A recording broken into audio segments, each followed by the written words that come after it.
history. Is this partisan politics? No. But it is an important part of the history to know what happened and where the Lost Canadian issue stemmed from, why we're here, and why the Superior Court have ruled that it is unconstitutional to take away those rights.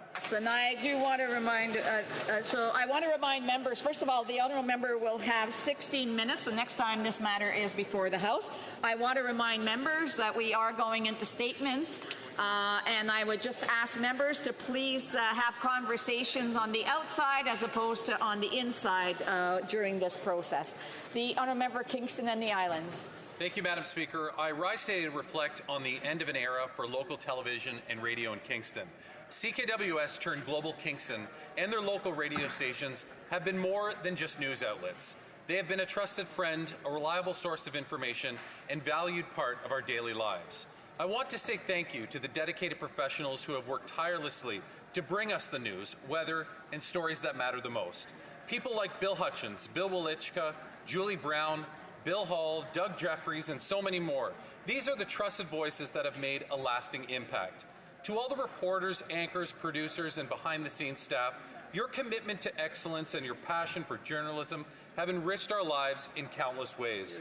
As the local news scene evolves, we will continue to rally to bring back the spirit of connection and information sharing that you fostered for decades. Thank you. Again, there's quite a bit of a buzz, so I would ask members to please have conversations on the outside if they're not interested in listening to the statements. The honourable member for Battleford's Lloydminster. Mr. Speaker, after 9 years of the NDP Liberals, taxes are up, costs are up, crime's up, time's up. Hard work should always be rewarded, but life has never been so hard for Canadians. Workers can't afford to put gas in their tanks to get to work. Moms and dads are struggling to put food on the table, and a generation of Canadians has lost hope in the dream of home ownership. Fortunately, there is hope on the horizon. A common-sense Conservative government will axe the tax, build the homes, fix the budget, and stop the crime. We will turn the hurt that this Prime Minister has caused into hope, so that hard work is rewarded, food is affordable, neighbourhoods are safe, and every Canadian has a fair shot at a good life. Mr. Speaker, it's time for a carbon tax election. The honourable member Nepean. Madam Speaker, I am deeply concerned by violence targeting the religious minorities, including Hindus, Buddhists, and Christians in Bangladesh. Every time there's instability in Bangladesh, religious minorities, particularly Hindus, face the brunt. The share of religious minorities in the population of Bangladesh has significantly decreased since it achieved its independence in 1971. From 23.1%, including about 20% Hindus, it has now come down to just 9.6%, including about 8.5% Hindus. Canadian Hindus who have families in Bangladesh are concerned about the security and safety of their families, their temples, and properties. They will be holding a rally on Parliament Hill next Monday, September 23rd, to highlight the current situation there. They'll be joined by Canadian Buddhists and Christians who have families in Bangladesh. Thank you, Mr. Speaker. The honourable member for Rivière-du-Nord. Mr. Speaker, a big patriot has just left us. Marcel Tessier, who marked decades of Quebecers' lives, passed away recently. He sang the opera brilliantly, and we often heard him on TV, and the luckiest of us had him as a teacher. Anyone who knew him was suspended to his every word, hung to his every word. He was a grand historian, and he knew how to teach. He said that if Quebecers knew their own history better, Quebec would be an independent and free country for quite some time. He was a passionate storyteller. We will miss you, Marcel. Rest in peace. The honourable member for Orleans. Thank you, Mr. Speaker. As I wish this House a strong start to the new parliamentary year, I would like to wish all the students in Orleans an excellent start to the new school year and a year filled with success. I'd like to thank all the teachers and staff in our schools for their guidance and support in their success. It's also a great pleasure to welcome over 600 students, residents from my community at my annual corn roast and barbecue. I'd like to underscore the top-rate collaboration of the Orleans Lions Club, which year after year ensures the smooth running of the cooking station. And it was also a privilege to welcome 21 young cadets from the Phoenix 632 Squadron of the Royal Air Force Cadets who came to lend us a hand at the event. Thank you. The honourable member from Dauphin Swan River, Neepawa. Mr. Speaker, after 9 years of the NDP Liberals, taxes are up, costs are up, crime is up, time is up. That's right. But now the Prime Minister has doubled down on his carbon tax by appointing Mark Carney as his new de facto finance minister. As a jet-setting member of the global elite, Carbon Tax Carney has spent his entire career promoting a costly carbon tax. He supports the Prime Minister's plan to quadruple the carbon tax and oppose removing the carbon tax from home heating. Carbon Tax Carney has no issue lecturing working-class Canadians while he wines and dines with his global elite. He has so many conflicts of interest that the Prime Minister is shielding him from Canadian disclosure laws. Carney remains beholden to his corporate boards, meaning his interests of Canadians are an afterthought. Conservatives are demanding Mark Carney be sworn in as public office holder, so he follows Canada's conflict of interest laws. No Liberal is above the law. Hear, hear. The honourable member from Davenport. Mr. Speaker, I rise to honour the memory of Senator Joseph Day, who sadly passed away earlier this year. Joe Day was a distinguished lawyer and a remarkable and much-loved parliamentarian. Representing the province of New Brunswick for almost 2 decades, he held an exceptional 18-year tenure with the NATO Parliamentary Assembly, culminating in his election as the Assembly's Vice President from 2016 to 2018. Joe held a deep love for the NATO Parliamentary Association and its mission. He worked tirelessly to advance and promote the mandate of the Defence and Security Committee. As the committee's General Rapporteur, Joe was a leading voice for NATO to strengthen its deterrence and defence position after Russia's illegal annexation of Crimea in 2014. Today he's remembered not only for elevating Canada's position within the NATO alliance, but also for his achievements, as well as his kindness and sunny character. Joe, thank you for your leadership, your contributions to Canada, and your commitment to peace and security in the world. Thank you, Mr. Speaker. The honourable member from Mississauga, Erin Mills. Thank you, Mr. Speaker. I am honoured to be back in the House after a productive summer in my riding of Mississauga, Erin Mills. Over the summer, I attended over 100 events, met with 180 organizations and businesses from my riding to discuss the issues most important to them. We welcomed thousands of residents to my 7th annual Mississauga Erin Mills Barbecue. Our Women and Youth Council hosted a health symposium as well as a mental health panel to highlight important issues impacting the well-being of youth and women in our community.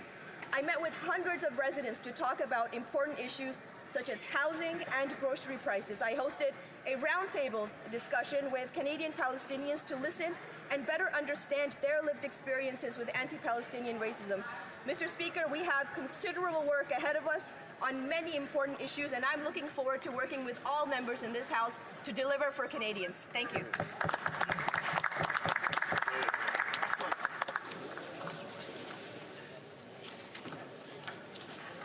The honourable member from Cumberland, Colchester. After 9 years of NDP Liberals, taxes up, costs up, crimes up, and time is up. Criminal gangs active in illegal lobster poaching have been terrorizing communities in Nova Scotia, and the incompetent Minister of Fisheries and Oceans has been nowhere to be found. This is dereliction of duty by the same minister that ignored the expert advice and reopened the northern cod fishery ahead of time. We are a nation of laws, founded under the principles of peace, order, and good government. But right now, Atlantic Canada's fishing communities don't have any of those blessings, and they feel completely abandoned by Ottawa. The president of the Unified Fisheries Conservation Alliance has described the situation as total lawlessness. The lobster fishers in Pugwash have reached out to me directly and told me just how concerned they are about the lack of enforcement. Unchecked illegal poaching must be stopped, and help is on the way. Common sense Conservatives will end lawlessness in the fishing industry and will restore order and safety to Atlantic Canada. Excellent. The honourable member from Richmond Hill. Mr. Speaker, today marks the second year since the tragic murder of Mahsa Jina Amini. We commemorate her life, her story, and the names of countless others, amplifying the Iranian people's persistent call to end all form of persecution, violence against women and all civilians.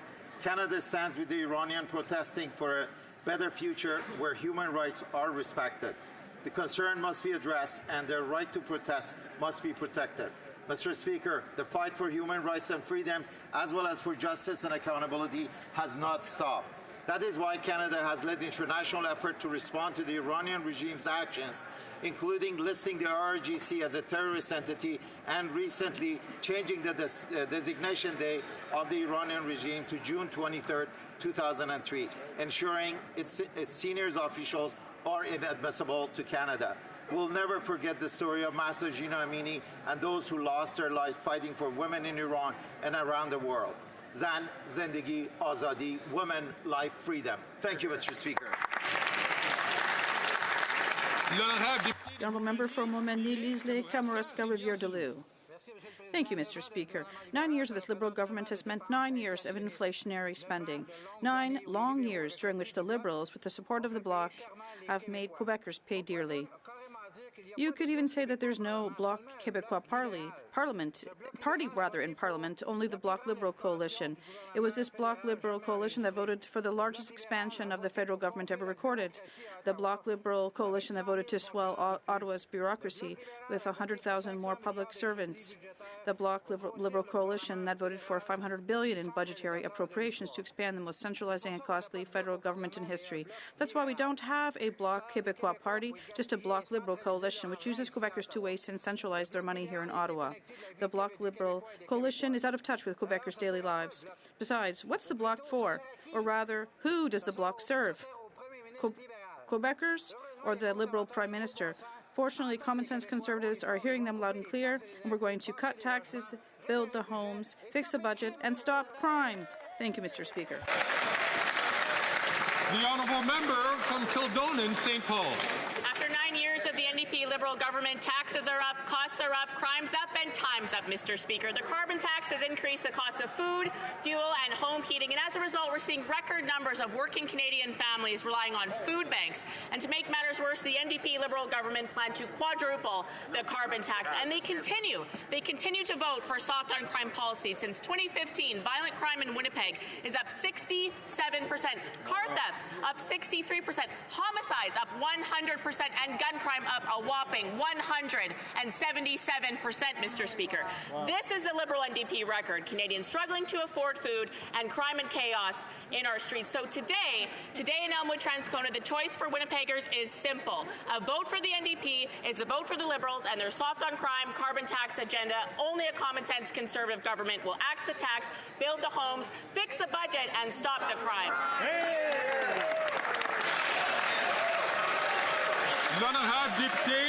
The honourable member for Ottawa-Vanier.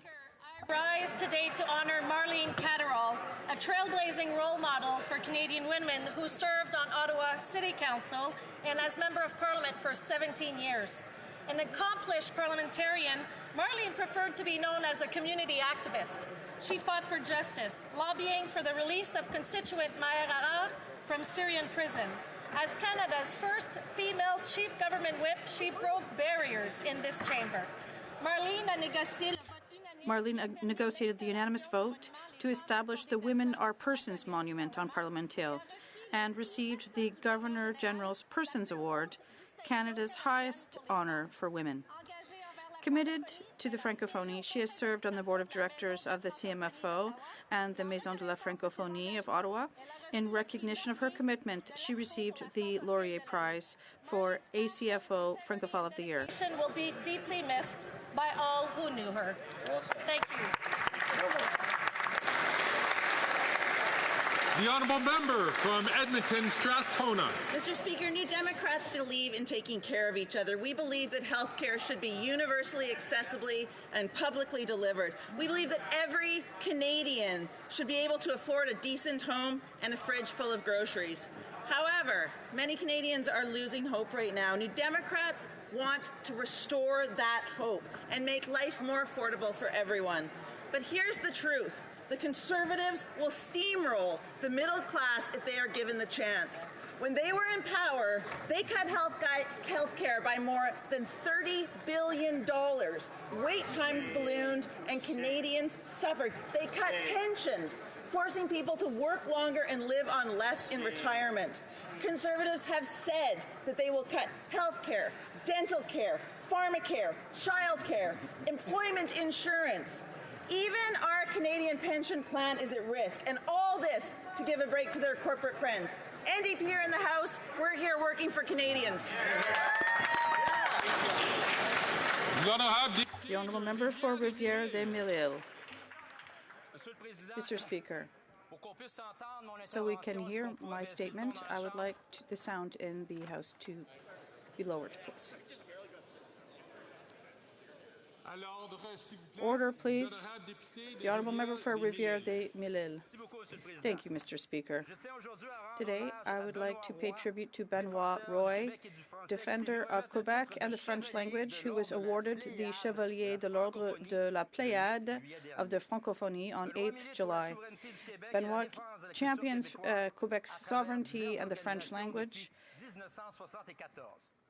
Since 1974, he has dedicated himself to defending Quebec culture, and he founded a movement to protect French in Quebec. In a few months' time, we'll be celebrating the organization's 25th anniversary, and by then, Benoit will have been presented 63 awards, rather 117 awards over this period. And he organized a gala dinner to celebrate National Patriots' Day, paying tribute to those who worked for Quebec's political freedom and independence. His unwavering commitment has made him a key player in the promotion of Quebec's identity and of the French-speaking world. Congratulations, Benoit. Thank you for everything you do for my riding and for Quebec.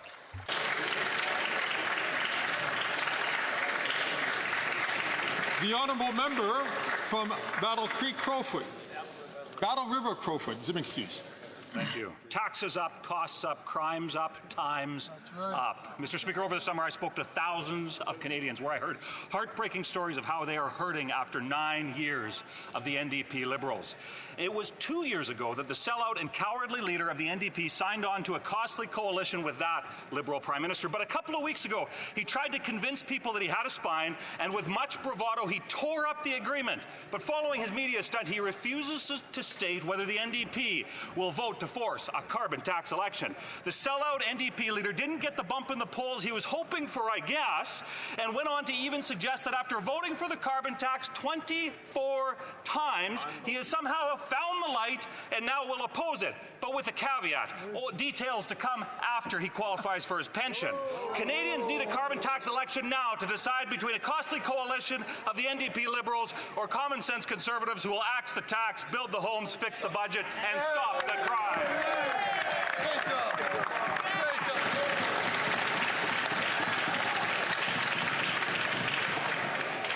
The honourable member from Winnipeg South Centre.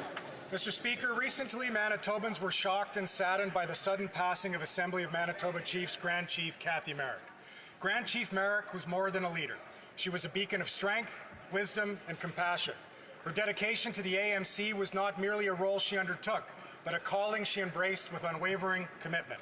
Her leadership was characterized by a deep understanding of the challenges faced by First Nations people and a relentless pursuit of justice and equality. Her impacts extend beyond her professional achievements. Grand Chief Cathy Merrick was a loving daughter, sister, wife, mother, aunt, cousin, grandmother, a supportive friend, and a trusted mentor to many. Her legacy will live on through the lives she touched and the progress she championed. As we reflect on her life, let us remember her resilience in the face of adversity, tireless work on behalf of First Nations people, and her unwavering commitment to building a better future. Mr. Speaker, her contributions have paved the way for many, and her spirit will continue to inspire us as we move forward on the journey towards truth and reconciliation. Thank you, Mr. Speaker.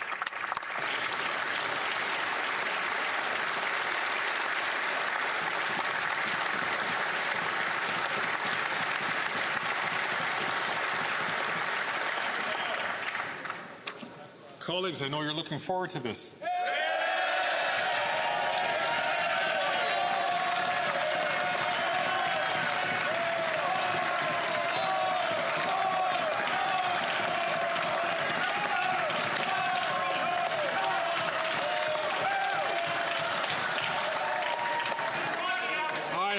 The honor to inform the House that the Clerk of the House has received from the Chief Electoral Officer a certificate of election and return of Mr. Stewart, member for the Electoral District of Toronto, St. Paul.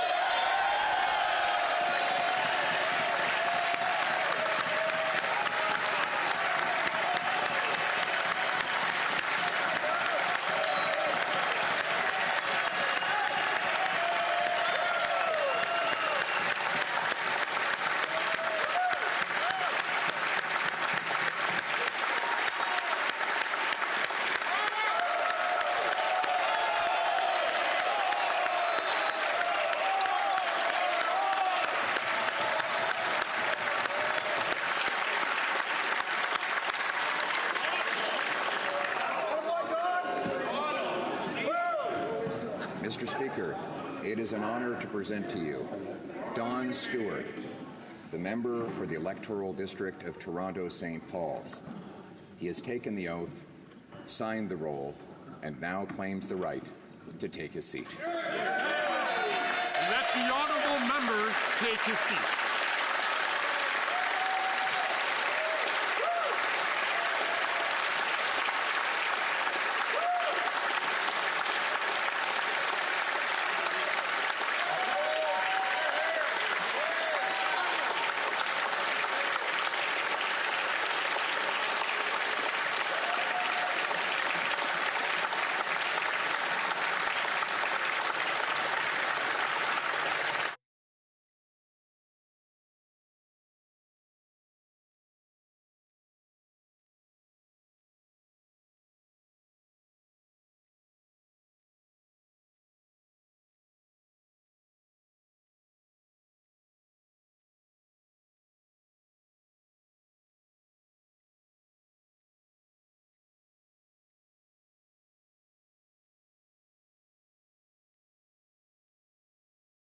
Congratulations. Good luck to you here. I'm really happy that you joined us. It's the best place you'll ever be. Good luck. Take care, sir. Call me Greg.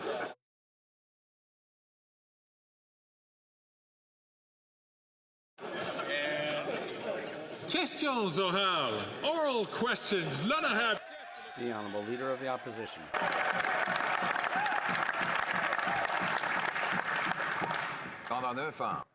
For 9 years, the Liberal bloc has put a tax on your food, causing your groceries to be more expensive, doubled the cost of housing, and doubled the national debt. With the full support of the bloc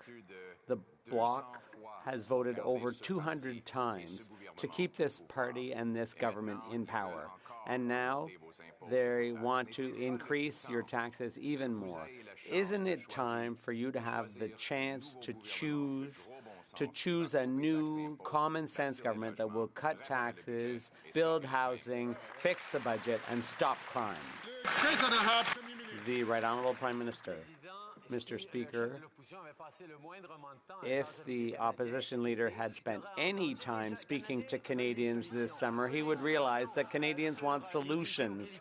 They want solutions to the challenges they face as families with fighting climate change. They want to know how Canada is going to position itself for the economy of the future. But the opposition leader is only interested in his own interests, not Canadians' interests.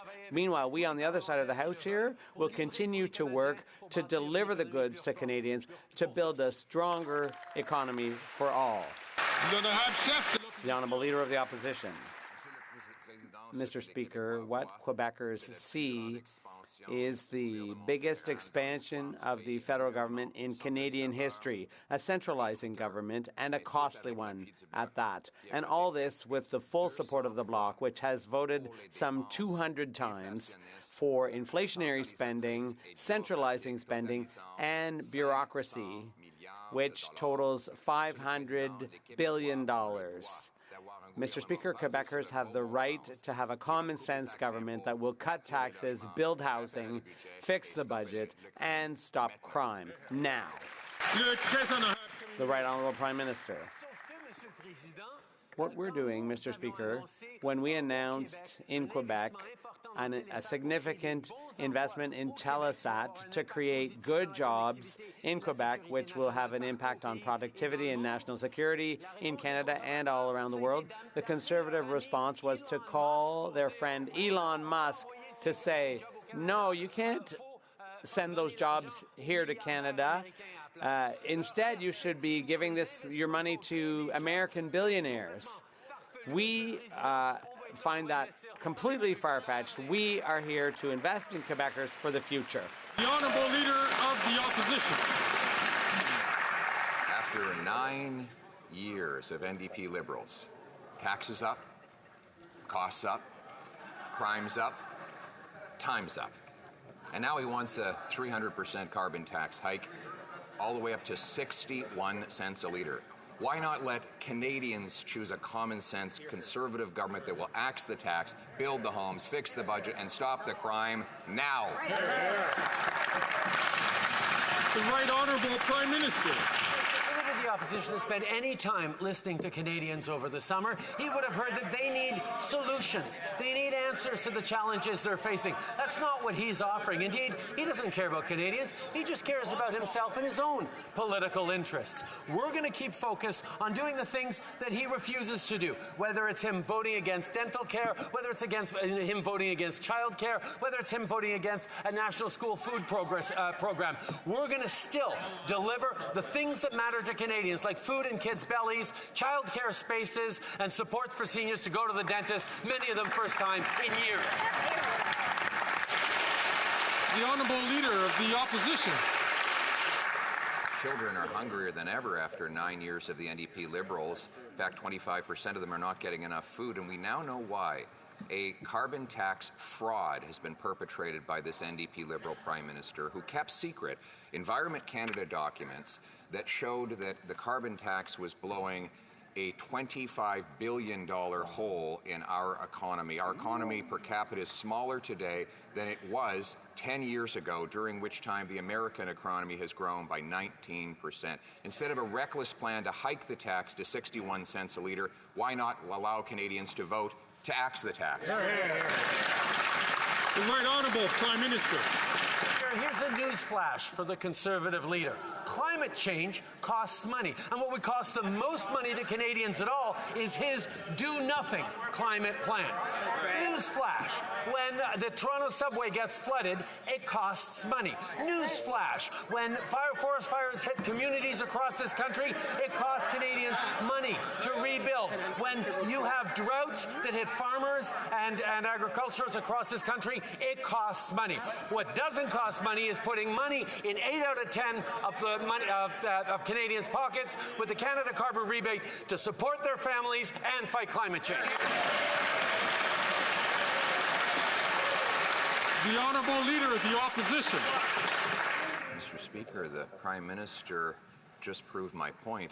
His tax doesn't stop floods, fires, or droughts. All it does is create more poverty. This also from a high-flying, high-taxing, high-carbon hypocrite who flew 92,000 kilometers in a fuel-guzzling, tax-funded private jet while he taxes single moms and seniors for heating their homes.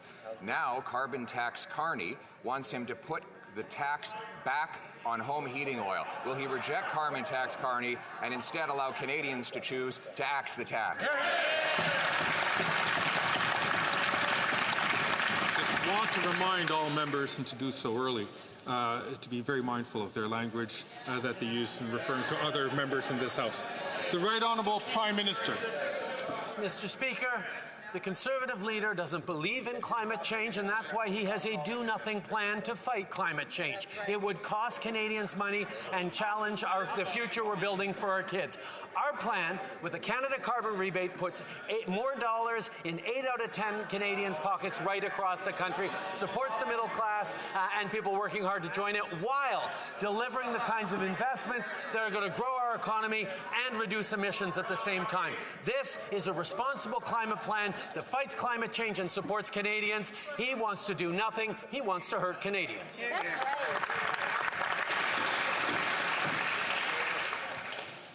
L'honorable député de Belleuil-Chambly. The honourable member for Belleuil-Chambly. Mr. Speaker, allow me first of all to wish a warm welcome to everyone. Welcome back here to all of us. It's a by-election in La Salle Aymar Verdun today, and I'd like the Prime Minister to explain to retired people aged 65 to 74 in that riding why their pension checks are 10% lower than retirees who are 75 and over. This is a horrible form of discrimination, and they're entitled to know why. The Right Honourable Prime Minister. Mr. Speaker, we did recognize that seniors 75 and over have higher costs and often lower savings. So we've increased investments for them. But what I don't really understand, Mr. Speaker, is that the Bloc, which claims to be concerned about people of that age group, those 65 and over, why did they vote against dental care for those tens of thousands of seniors all across Canada who've recently been able to get dental care paid by the federal government, and the Bloc voted against it? They don't care about seniors in the Bloc. Once again, I'd like members to stick to language that's much more clearly parliamentary. The honourable member for Belleuil-Chambly. Mr. Speaker, it's easy to get the Prime Minister confused. I'm talking about a jurisdiction that is exclusive to Quebec, that the federal government has encroached upon. He also said that Anglophones in Quebec couldn't get health care services in English the same as Francophones. That's false. So I would ask him explicitly to recognize that he misled Montreal, Quebec, and La Salle Aymar Verdun's Anglophones when he said that Anglophones don't get the same health care services as Francophones. The Right Honourable Prime Minister. He claims to speak for the government of Quebec, but the government of Quebec itself admitted that they were going to issue an order to clarify and explain that they were not going after Anglophones. We're still waiting for that explanation, but if the government of Quebec can recognize that, then I think the Bloc should be able to acknowledge it too.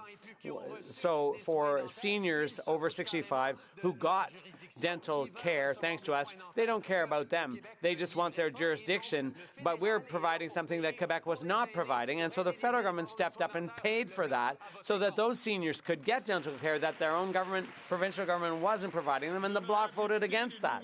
The honourable member for New Westminster, Burnaby.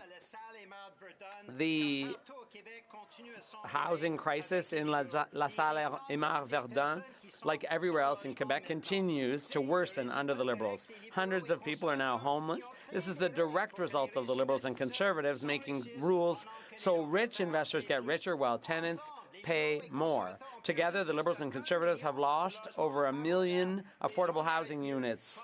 People deserve better. When will the Prime Minister stop working for real estate giants and start protecting tenants at last?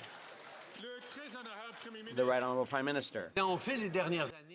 What's been done in recent years is I've had a lot of good conversations with the NDP leader and colleagues in the NDP, and I know that they're truly concerned about Canadians' situations and they want to help. But what's obvious is that they have no idea how to go about it.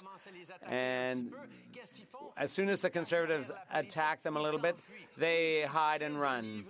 Yes, it's difficult to deliver progressive things in this country, but we as a government are doing just that. And with or without the NDP, we will continue to deliver for people all across the country. We will provide housing, services, and more. The honourable member from New Westminster, Burnaby. No excuses. No one in Canada should be homeless, period. Full stop. And no one in Canada should pay out of pocket to get the health care they need. The Liberals are letting people be charged membership fees or bundled payments to gain access to primary care covered by universal health care. And Conservatives want people to pay for health care in Elmwood, Transcona, and right across this country. Liberals let you down on health care, you pay. Conservative cut health care, you pay. When will Liberals start making people pay for health care that should be free? The Right Honourable Prime Minister. Mr. Speaker, as everyone in here knows, over the past couple of years I've had lots of great conversations with the NDP, and I know they actually do care about Canadians and about delivering for them. Unfortunately, they have no idea how to do it, and as soon as hard things got hard, they turned tail and ran, Mr. Speaker. Wanted to avoid the criticisms of the mean old Conservatives and tried to save themselves. Well, the reality, Mr. Speaker, is we know that hard things are hard. We're going to continue to deliver progressive solutions for Canadians because we're going to step up and fight for Canadians and not hide from the Conservatives.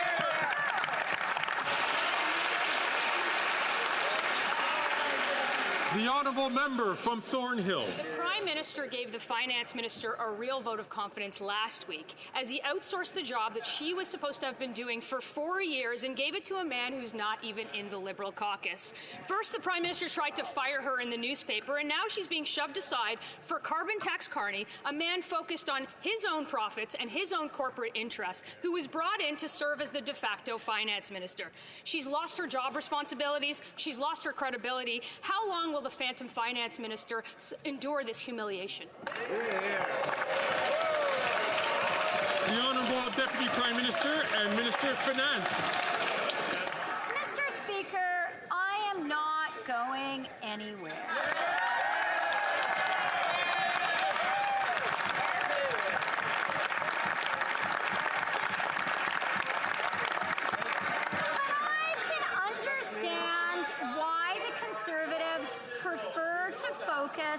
On personal mudslinging and attacks rather than to actually talk about the economy.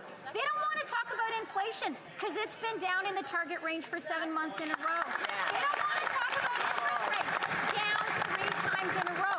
All they can do is insult people. The honourable member from Thornhill. Who's going to tell her? She just got a demotion, and he hired a guy that's not even elected to do her job. Does anyone believe that Carbon Tax Carney is going to tell the Prime Minister how to help a family afford groceries as the loudest cheerleader for carbon taxes ever? If the Finance Minister isn't completely humiliated by now, can she explain why Canadians should trust a man who is the #1 supporter of higher taxes to do her job? The Honourable Deputy Prime Minister and Minister of Finance.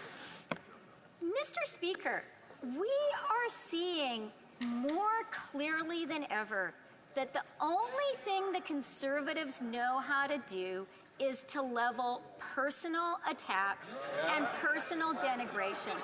They do not care about Canadians, and now they're scared about the facts of our economy. So let me tell you some facts. Inflation in the target range for 7 months in a row. Interest rates down 3 times in a row, and the IMF says we'll have the strongest economic growth in the G7. The honourable member from Calgary, Nose Hill.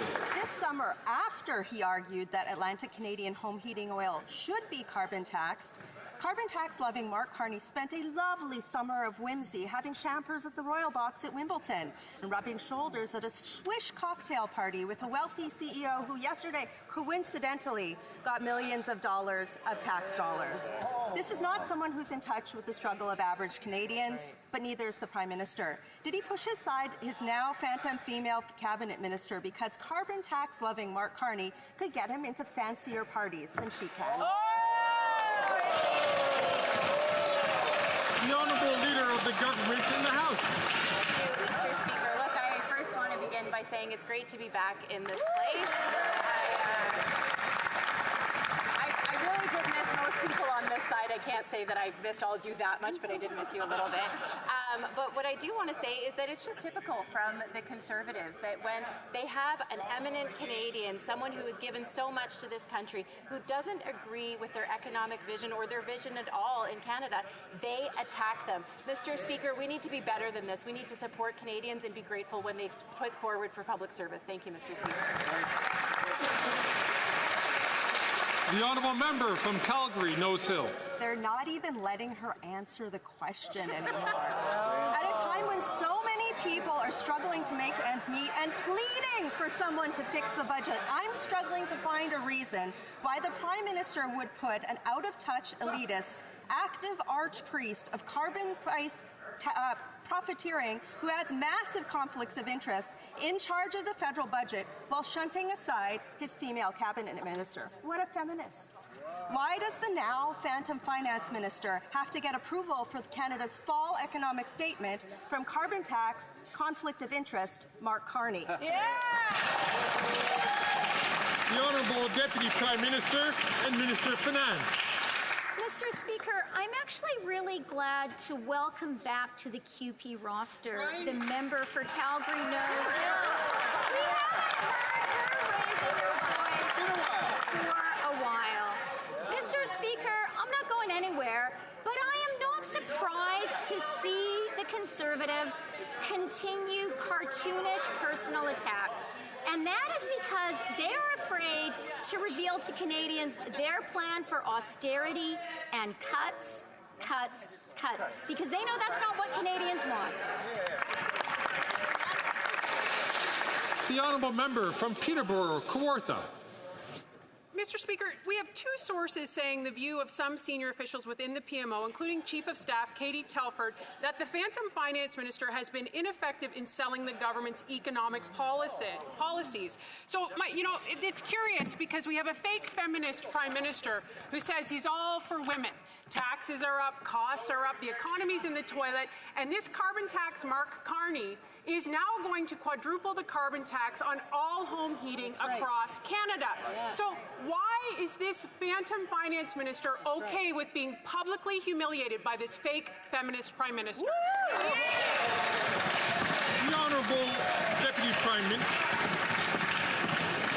Deputy Prime Minister and Minister of Finance. Mr. Speaker, the only people being humiliated today are Conservative MPs who have to listen to their colleagues wallow in the mud of personal character assassination. But what we are focused on is representing and working for Canadians. That's why, Mr. Speaker, the real news today is 30-year mortgage amortizations for all first-time home buyers. That's the real news, Mr. Speaker.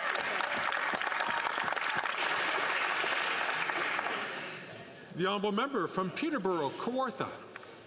Mr. Speaker, it is not Conservatives saying that. It's the Prime Minister's Chief of Staff, Katie Telford, for the record. And so I guess the question is before this phantom finance minister. She simply has two choices. Is she going to join the graveyard of liberal female ministers under this fake feminist prime minister? Or, like Jody Wilson-Raybould, Jane Philpott, or will she continue to be publicly humiliated?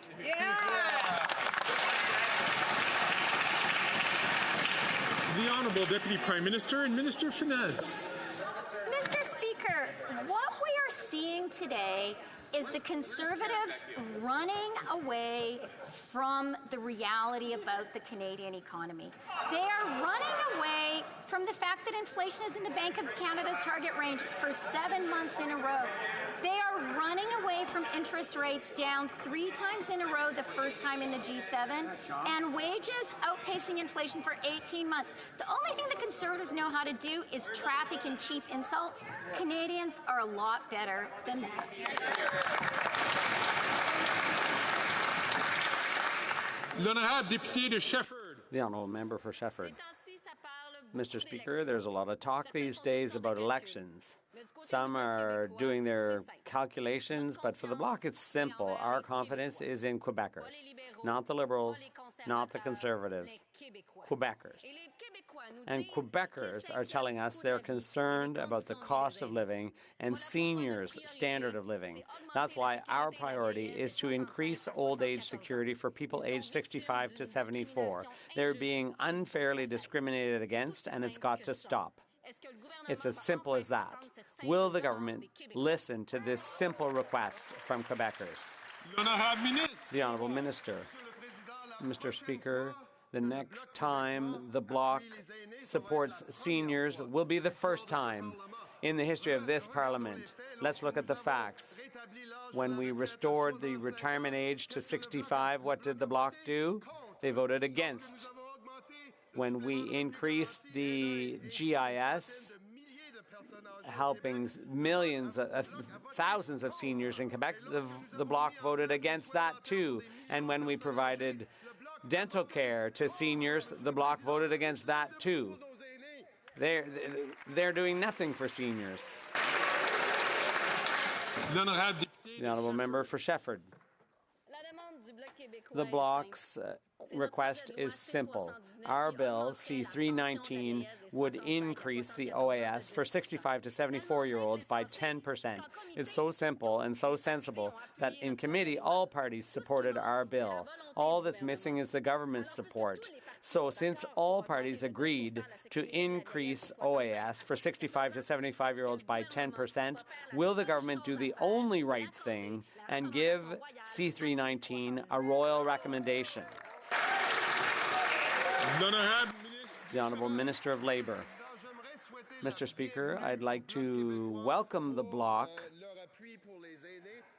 with their support for seniors, because this is exactly what this government is all about. Look at what we've done, whether it was the grocery rebate, whether it was increasing the GIS, whether it was the many things we've done, including dental care this year, which is being delivered all across Quebec, including my colleague opposite's riding, which she voted against. Mr. Speaker, we are there for seniors. The honourable member for Shefford. I toured all over Quebec this summer to talk about C-319. Everyone gets that it's unfair for seniors under 75 to get 10% less than the rest. Everyone gets that, unlike the Liberals, a grocery bill doesn't discriminate based on age. That's why this is the Bloc's top priority. Quebecers understand the problem. They understand our approach.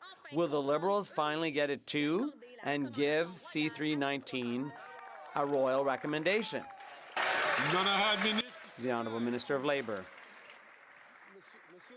Mr. Speaker, what the Bloc doesn't seem to get is that actions count and votes here in the House count. Voting against dental care for seniors, voting against bringing the retirement age back down to 65, that's what Quebecers have seen from the Bloc. The Government of Canada will always be there to take care of Quebecers, and the Bloc has never shown themselves to be there to protect Canadians' pensions, whether it's in Quebec or elsewhere.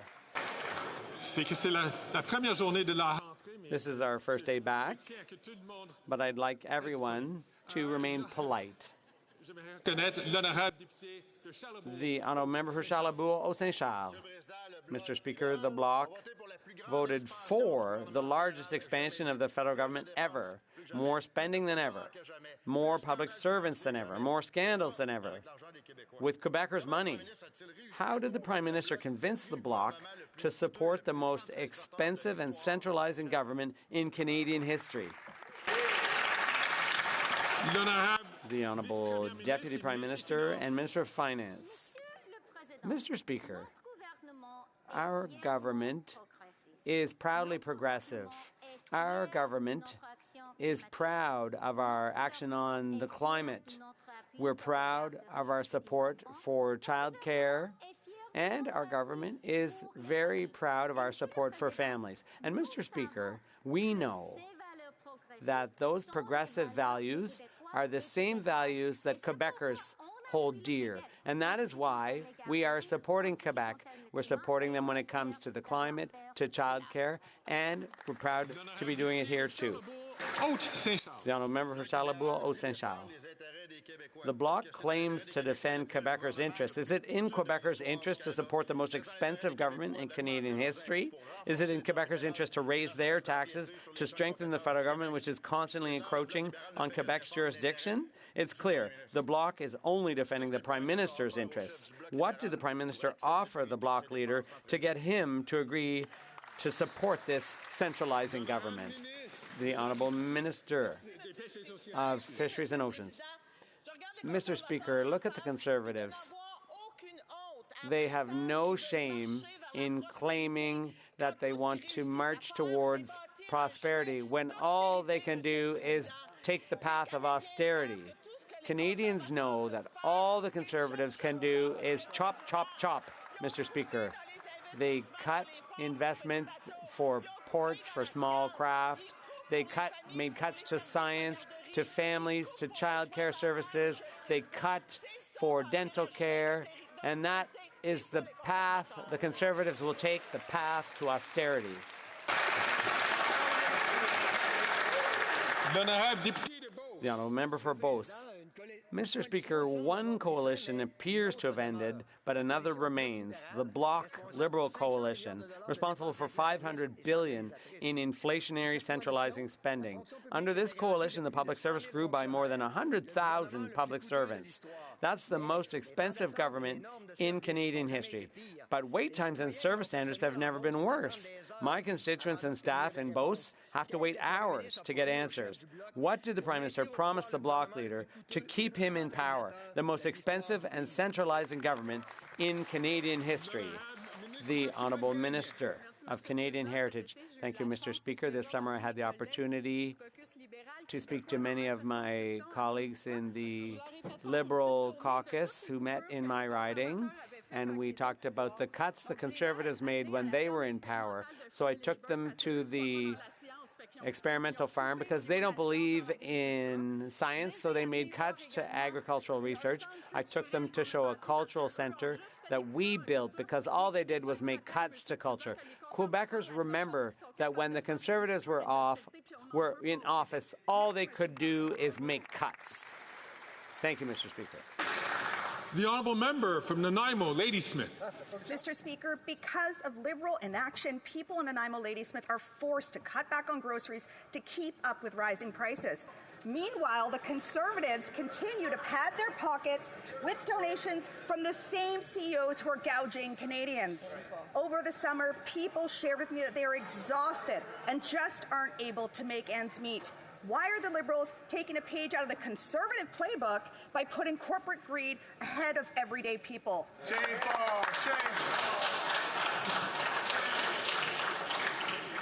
The Honourable Parliamentary Secretary, excuse me. Thanks, Mr. Speaker. It's a shame that the NDP's recent hard right turn has taken them down the wrong path. It's too bad that they've caved to the Conservative pressure. We worked collaboratively for many months to introduce numerous rounds of changes to Canada's competition laws, which I think are significant signs of progress that will amount to better prices, more options for Canadians. That includes more powers to the Competition Bureau to crack down on anti-competitive behavior. Those changes are going to make a real difference in Canada's economy. The Honourable Member from North Island, Powell River. Mr. Speaker, the poorest seniors are receiving hundreds of dollars less every year because Liberal policies created another GIS clawback. This summer, I heard from seniors and their loved ones. They are drowning. Conservatives cut pensions and increase the retirement age. And Liberals are punishing the poorest seniors. Canadians never win with Liberals or Conservatives. When will the clawbacks end? Hear, hear. The Honourable Minister of Labour. As the member well knows, not only does the GIS or CPP or the OAS go up, but it goes up now quarterly, Mr. Speaker. In fact, there are no clawbacks when the member knows full well that we've expanded, actually, the amount of money a senior on GIS might make before any money is clawed back. We've expanded that substantially. The member should know that. The Honourable Member for Vaughan Woodbridge. Mr. Speaker, members on this side of the House have spent their summers listening to Canadians. We heard about grandparents and children getting access to the Canadian Dental Care Plan. And we heard about the need for a government that's focused on building more homes, faster, growing our economy, and making life cost less. What we've seen from Conservatives do all summer is bet against our economy and bet against Canadians for their own political gain. Can the Deputy Prime Minister, Minister of Finance, share with us the good economic news we saw over the summer and what this means for Canadians and for their families? Good question.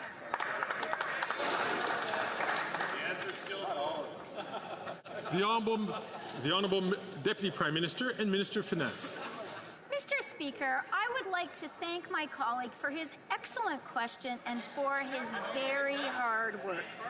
COVID and its economic aftermath have been hard for Canadians, and that's why it's important to recognize the good news we've had this summer. Canada was the first G7 country to lower interest rates, easing the burden on homeowners. And inflation has now been within the Bank of Canada's target range for 7 months. Wages have outpaced inflation for 18 months in a row. We have more work to do, and that's why we're focused on Canada and Canadians.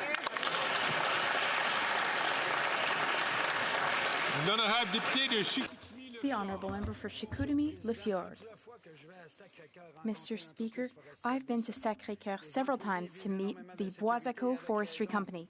The employees are feeling very worried, and rightly so, because they're in danger of losing their jobs. The Environment Minister's order is a nightmare for the forestry sector. It's going to kill jobs, shut down businesses. It could even wipe out communities. The sector represents 1,200 jobs in Quebec and nearly 900 million in economic benefits. Will the minister stop and think about the human beings behind his radical policies, and will he guarantee that he will not impose his order? The Honourable Environment Minister. Thank you, Mr. Speaker. I'm happy to be here with you today at the beginning of the session. I'd like to remind my Conservative colleague that the Government of Quebec committed in 2016, and now it's 2024, almost 2025, but the Government of Quebec committed 8 years ago to present a plan to protect the woodland caribou. They haven't done so. Recently, they signed an agreement with us, the federal government, saying that their plan would be ready in June 2023 to protect 65% of the woodland caribou habitat. They promised to do so, so they should do so if they don't want a federal order. The Honourable Member for Chicoutimi-Le-Fjord. Well, Mr. Speaker, I'm curious.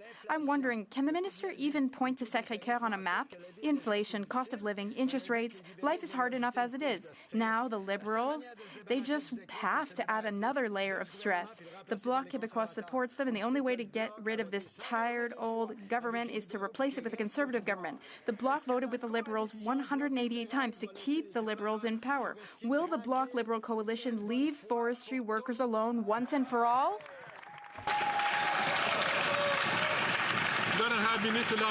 The Honourable Environment and Climate Change Minister.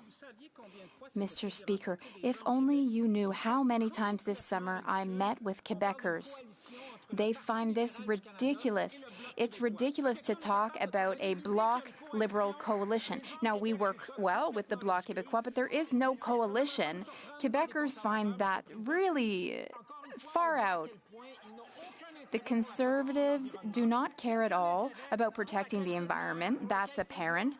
They don't care about water quality, the quality of our environment, about the future we're leaving our children. We, though, are here for people, for communities, and for the environment, Mr. Speaker. Calgary, Forest Lawn. After 9 years of this Liberal NDP government, taxes up, costs up, crimes up, time's up. When the Prime Minister promised to quadruple the carbon tax scam, the leader of the NDP said, yes, sir, anything for his $2.2 million pension. And now, the Canadian Truckers Alliance released a damning report. The carbon tax scam adds more than $4 billion costs to farmers, families, and food. Why don't they just call a carbon tax election now and let Canadians decide whether to quadruple or axe the tax for good? The Honourable Minister of Environment and Climate Change.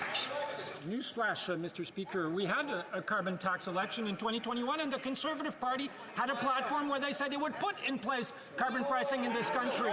Maybe he just has to go and look back at their own platform, Mr. Speaker. Again this morning, the Parliamentary Budget Officer was in committee saying that 8 out of 10 Canadian families where carbon pricing applies get more money than what they pay in pricing, Mr. Speaker. Unfortunately, the Conservative Party of Canada continues to spew lies and disinformation on this issue.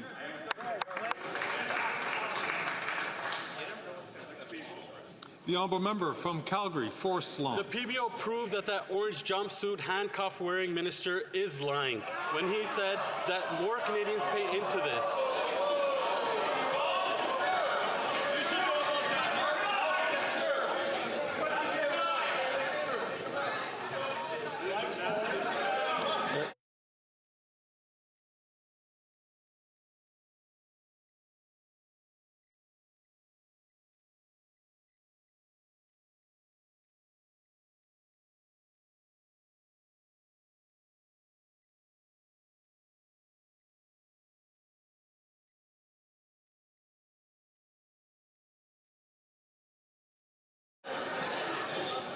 I know it's the first day back for members. We've all spent this time with our ridings. I'm going to ask the Honourable Member if he could rephrase his question because he knows that you can't. I'm going to ask him to.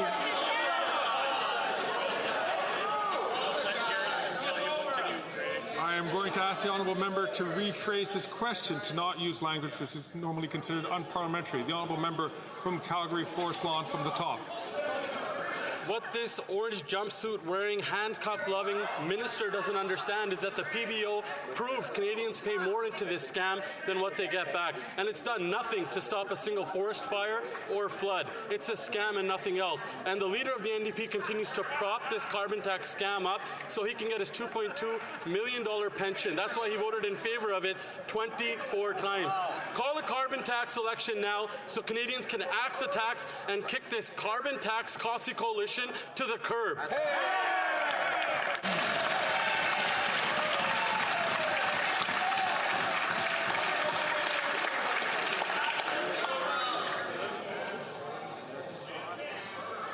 It's really important for all members to choose their language and use their words judiciously in a way that is respectful to the House. The Honourable Government House Leader. Thank you, Mr. Speaker. And Mr. Speaker, that kind of language from the member opposite is totally inappropriate. And quite frankly, Canadians deserve better. But it's what we've come to expect from the Conservative leader and his caucus, who would prefer. Outside the House, right?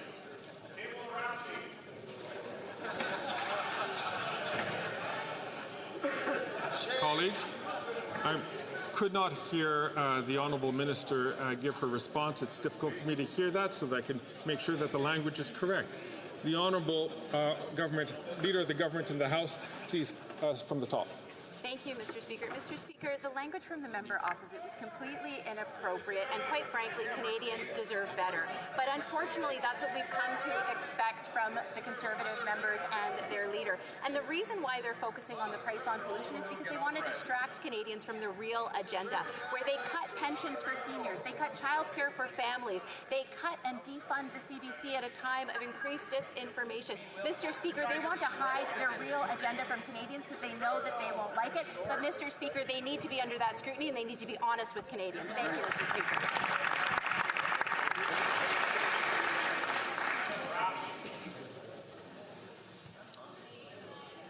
Again, I'm going to ask members on all sides to please make sure that they only address the House when they have recognized by the Speaker to hold the floor. The Honourable Member for Montcalm. On October 30th, Quebec will move forward for patients and their families. Quebec will implement its own legislation to govern advance requests for medical assistance in dying.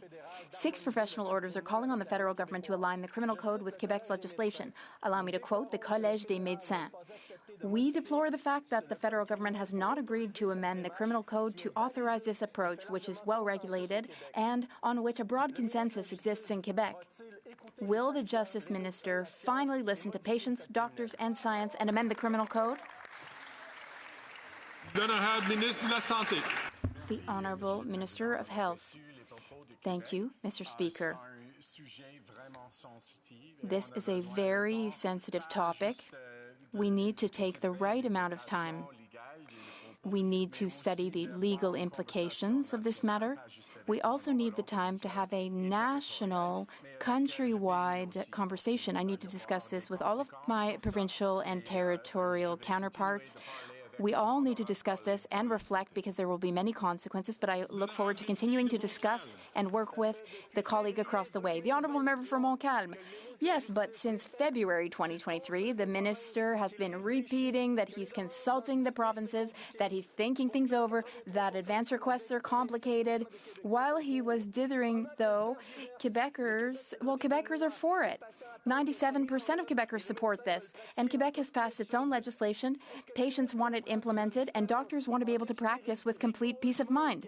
Does the minister understand that there's a difference between carefully studying an issue and dragging his feet while people suffer? The Honourable Justice Minister. Thank you, Mr. Speaker. I have the utmost respect for the important critical work that Quebec has accomplished when it comes to advance requests. Canada has one and only one criminal code for good reason. Canadians deserve clarity and clear standards regarding what is criminal and what is not. So we are not yet ready to implement an exception for Quebec on this matter, but we will continue to be transparent and we will continue to work in collaboration with Quebec in determining the next steps. Thank you. Member from Toronto, St. Paul's.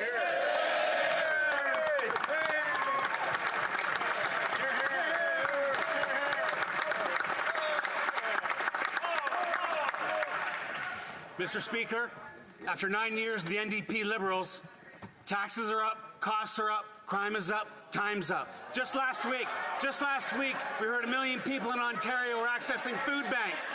Meanwhile, the NDP leader supports the Prime Minister, keeps him in power, and supports his crushing carbon tax increases. I just finished a successful by-election campaign. Why will the NDP Liberals not let Canadians decide about the carbon tax and call a carbon tax election now?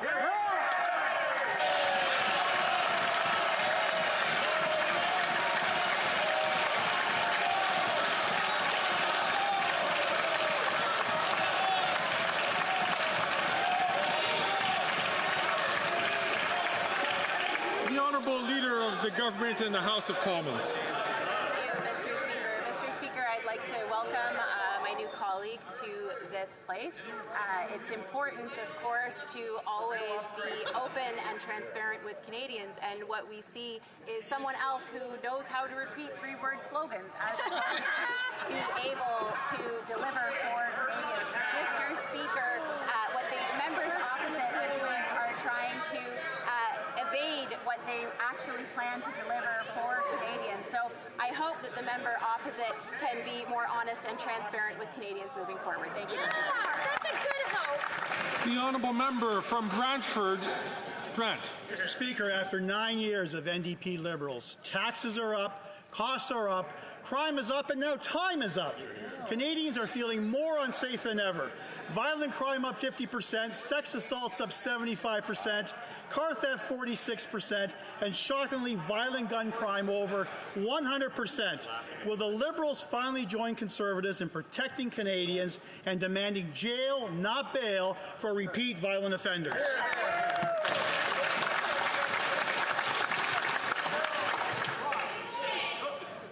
The Honourable Minister of Justice and Attorney General for Canada. Mr. Speaker, my fundamental job is to keep Canadians safe. Here's what we've been doing in the last 12 months. We've increased...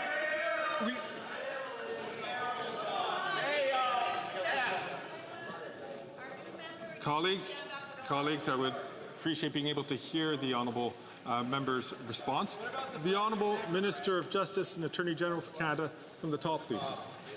Mr. Speaker, my fundamental job is to keep Canadians safe. Here's what I've been doing the last 12 months. I proposed new offences for money laundering. The Conservatives voted against. I've increased the penalties for violent carjackings. The Conservatives voted against. I and my colleague, the Minister of Public Safety, have put $160 million to aid the CBSA and law enforcement in detecting and stopping car thefts. Car thefts are down 17% over the last 6 months compared to last year. There's still more work to do. We're going to continue to do that work. While the Conservatives shout slogans, we are going to keep Canadians safe.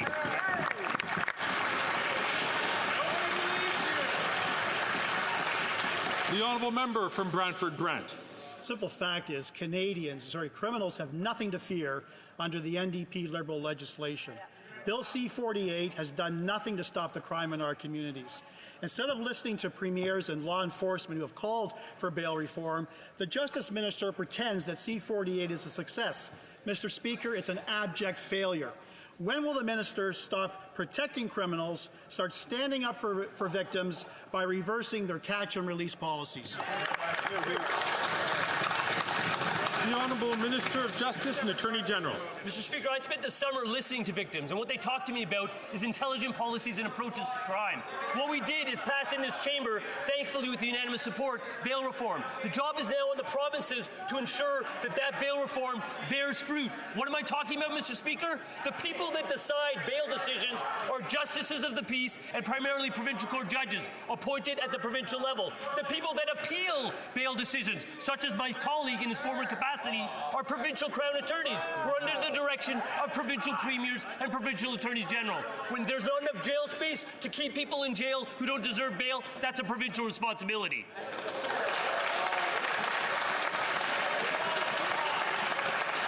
The Honourable Member from Halifax West. Thank you very much, Mr. Speaker. On this day, 50 years ago, 32 women across Canada took the oath to become RCMP's first female officers.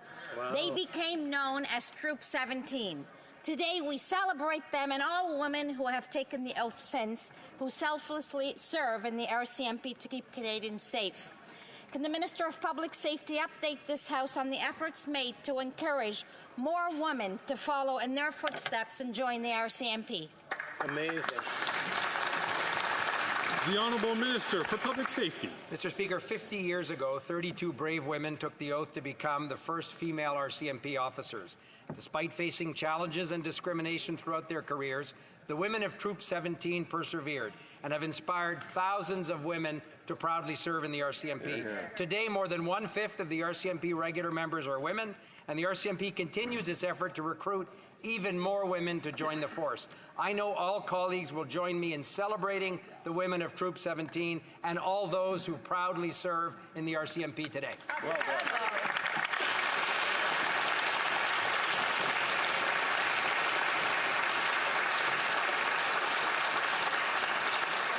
The Honourable Member from Coastal Bay Central, Notre Dame. Mr. Speaker, after 9 years of the NDP Liberals, taxes up, costs up, crimes up, time's up. And now foreign access to Northern Cod is up. With the backing of the 6 Liberal Newfoundland and Labrador MPs, this government broke the promise to allocate the first 115,000 tonnes of Northern Cod to the inshore harvesters, and they caved to NAFO pressure to allow foreign countries back in with 5% of the Northern Cod quota. So this minister, Mr. Speaker, does she work for foreign nations or does she work for Canadians?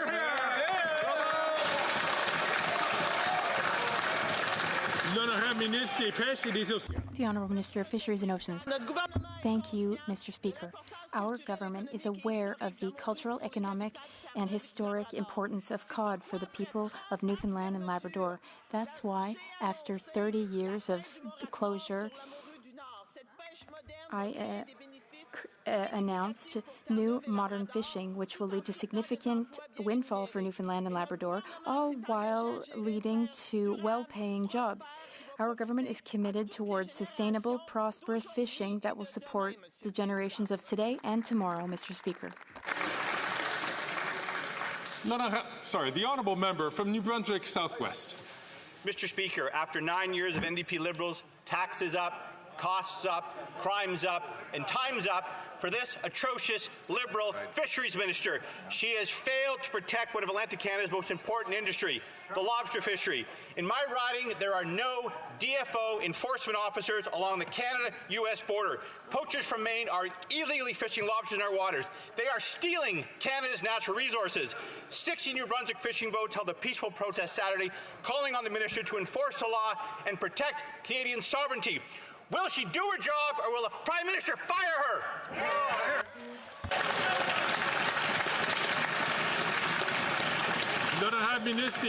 The Honourable Minister of Fisheries and Oceans.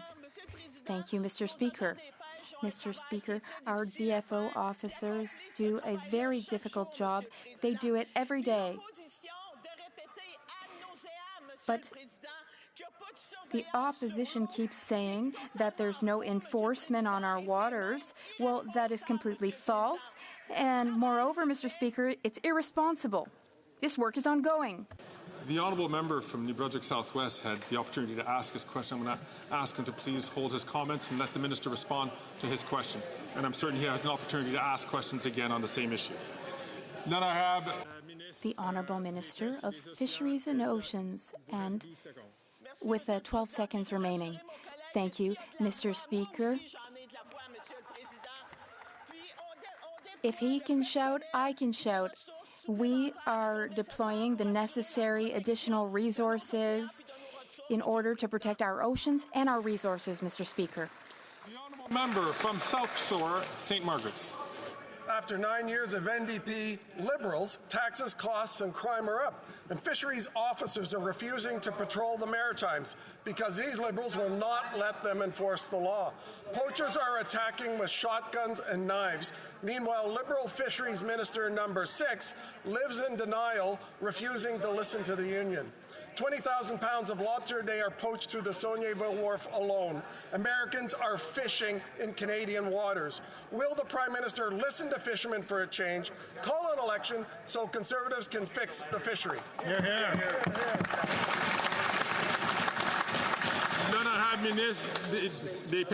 The Honourable Minister of Fisheries and Oceans. Thank you, Mr. Speaker.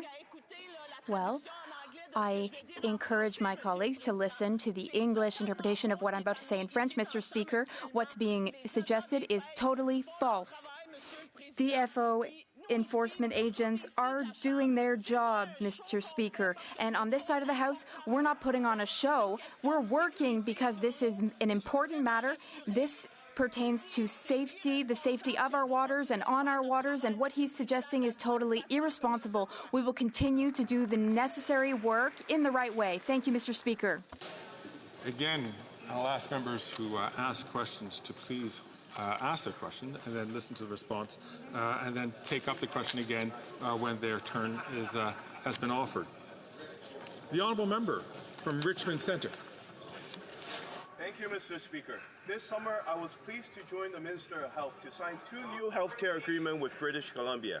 These agreements will enhance wages for personal support workers and improve accessibility and affordability to medication across BC. Canadians believe in our healthcare system, and we must continue to build up a healthcare system for all generations. Could the Minister of Health please share with us how these agreements will support healthcare in BC?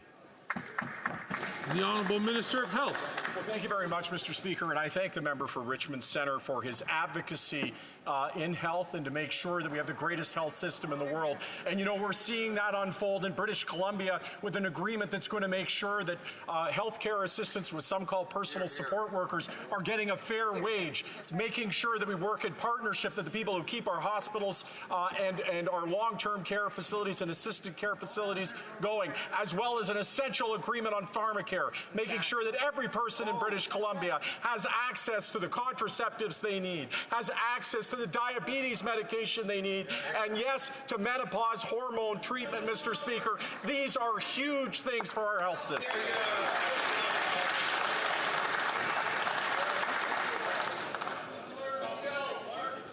The honourable member from Winnipeg Centre. Mr. Speaker, the Liberals' failure to fund services through Jordan's Principle is endangering First Nations youth. In fact, in Winnipeg, Spirit Horse Action Therapy is owed almost $400,000. And the First Nations Child and Family Caring Society says this government's neglect is putting kids at risk. When will the Liberals respect their legal obligations to Jordan's Principle and ensure the health and safety of First Nations youth? Hear, hear. The Honourable Minister for... Mr. Speaker, I'm so proud to be part of a government that puts Indigenous children first. First Nations children are getting the services they need after a decade of neglect with the previous Conservative government, ignoring their needs, leading to historic lawsuits and, of course, the compensation required to make up for such a terrible omission. And we are making it right, Mr. Speaker. We're ensuring that no First Nations child goes without the care they deserve.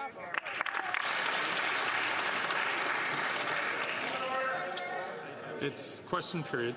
The honourable member from Saanich Gulf Islands. Thank you. I have a question for the Environment Minister. Northvolt is setting up on the contaminated lands of a previous place. There are jurisdictional impacts. Thousands of people signed a petition for a federal assessment. The mayors of Saint-Basile and McMasterville are wondering what the repercussions of this Northvolt plant will be. Will the minister use his powers to order an environmental impact assessment to study the impact of the Northvolt plant in Quebec? The Honourable Environment and Climate Change Minister. Thank you, Mr. Speaker. I thank the member for Saanich Gulf Islands for her question. The Canada Impact Assessment Agency received a request for an impact assessment, so the impact assessment study is underway. The agency will make its recommendations in the upcoming weeks. The leader of the Green Party and I and many others in Canada are confused, though, about the NDP's position on carbon pricing. I did some door-to-door in La Salle et Marverdun over the weekend, and so many people told me that they don't understand the NDP's new stance because it would be harmful to the whole country. To point of order, I wish to draw the attention of members to the presence in the gallery of the Honourable P.J. Akiagok, Premier of Nunavut.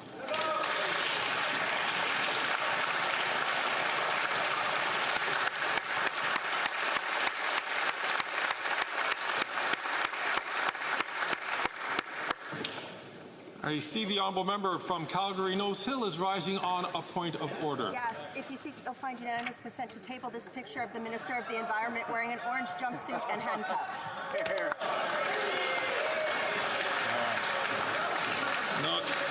The honourable member is a very experienced member, and she knows that props in the House is not appropriate. The honourable, and there were several no's. I did indeed hear no's. The honourable member from the honourable parliamentary secretary. Mr. Speaker, during question period, the member from Calgary Forest Lawn referred to the Minister of Environment as lying. Mr. Speaker, in the past, when members have made such unparliamentary language, they've been forced to apologize and retract that statement, or else they've not been allowed to speak. I would ask that the same, that you review that he in fact called the minister, said the minister was lying, and ensure that he apologized in this place and retract that statement. The honourable, thank the honourable parliamentary secretary. Normally that would be the way forward, but today the speaker was, the chair was had asked members who had used words which were unparliamentary to rephrase their questions. It happened at the top. We did that today, but normally, and I will say this to all members, the Speaker will be asking for members to formally withdraw those comments going forward. Today, being the first day coming back, perhaps we're all getting our sea legs once again. The honourable member from Calgary Nose Hill, I see, is rising again on a point of order. It's on decorum. Mr. Speaker, it is unparliamentary for other members to impugn the motives of other parliamentarians, and in doing so with her speech, the parliamentary secretary just suggested that my colleague uttered a falsehood, which he did not, because the Minister of the Environment was in fact arrested in an orange... Well, I'm going to, I thank the honourable member for Calgary Nose Hill, but we are getting into a moment of debate. The chair has already made a ruling on this issue, and we're moving on to other issues. La présidence souhaite faire The chair would like to make a short statement on the prevention of acoustic incidents during House sittings. And I would invite all members not listening to this to please leave the hall, but this is an important issue for employees of the House of Commons.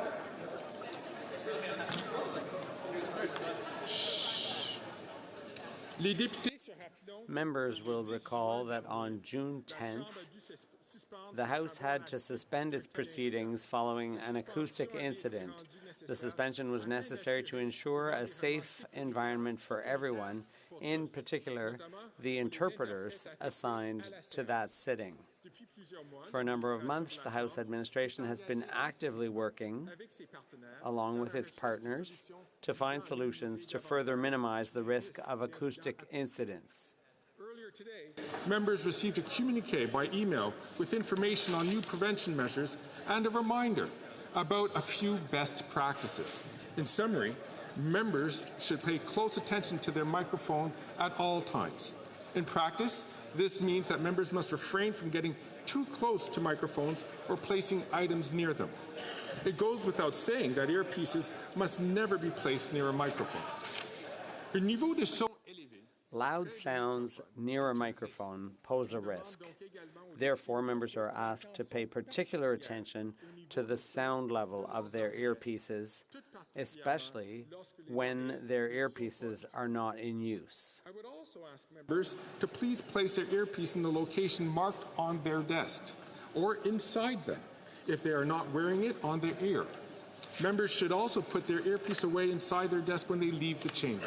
This is an easy way to minimize the risk of acoustic shock and therefore of injuries. Should another serious incident take place in the future, in order to ensure a safe work environment, the sitting may be suspended until the source of the problem has been identified and the necessary adjustments have been made to prevent a new incident. I would like to take this opportunity to mention another measure that will be implemented as of today. At key moments during a sitting, for example, when a large number of members are leaving the chamber after oral questions, the volume of earpieces located in and near the chamber will be reset to 0. This procedure will ensure that nearby microphones are less likely to pick up unwanted sounds. Members using their earpieces at that time will have to readjust the volume while paying particular attention to the sound level. The chair occupants will announce when the volume is being reset until members get used to the new procedure. En dernier lieu, la présidence...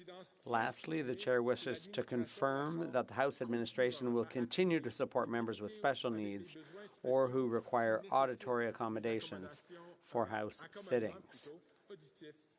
Séance de la Chambre. Je remercie. I thank all members for their attention. As I just mentioned in my statement, the volume of earpieces will now be reset. Members using their earpiece at this time will have to adjust the volume, and I thank them for paying particular attention to the sound level. Comme je viens de mentionner dans ma déclaration, le volume des oreillettes sera maintenant. As I just mentioned in my statement, the volume of earpieces will now be reset. Members using their earpiece at this time will have to readjust the volume. I thank them for paying particular attention to the sound level. Routine business. Tabling of documents. The Honourable Parliamentary Secretary to the Leader of the Government in the House of Commons. Thank you, Mr. Speaker. Pursuant to Standing Order 36.8a, I have the honour to table in both official languages the government's response to one petition. This return will be tabled in an electronic format. Introduction of government bills. Statements by ministers. Reports from interparliamentary delegations. Presenting reports from committee. The Honourable Member from Hastings, Lennox and Addington. Mr. Speaker, I have the honour today to present in both official languages the 12th report of the Standing Committee on the Status of Women, entitled Implementing a Red Dress Alert in Canada. Pursuant to Standing Order 109, the committee requests that the government table a